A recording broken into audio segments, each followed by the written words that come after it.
Tapos Lord, pakilala kita doon sa vlogger din pala isa dito ha. Taga dito sa Matara. Dito rin Pagawad siya pero ano siya.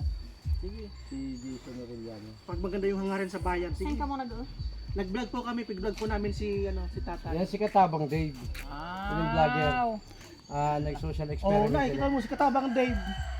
Kailan mo pagkabukon? Kailan mo pagkabukon?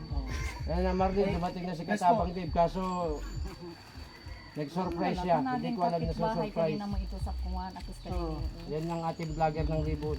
Si Papa din, madala na. Madala na kamalak. Si Mama, makasog pa. Ikaw man ikasawa sa lima na. So, Ikaw man ikasawa. Siapa?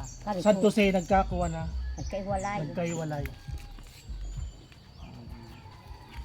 So mga kababayan, ano po pangalan ng nanay? Nakalimutan ko. Irma Barameda Rebamba. Ribamba. Si nanay po. Marilyn Pacamara. Ay, Mari Pacamara, taga Velasco. So mga kababayan, mayroon po tayo dito natulungan, nabigyan natin ng bigas ang pamilya ni Tatay Ernesto at ni Nanay Elena. So nangingi po kami ng pantanim na laing doon po sa bundok sa baba. So salamat po.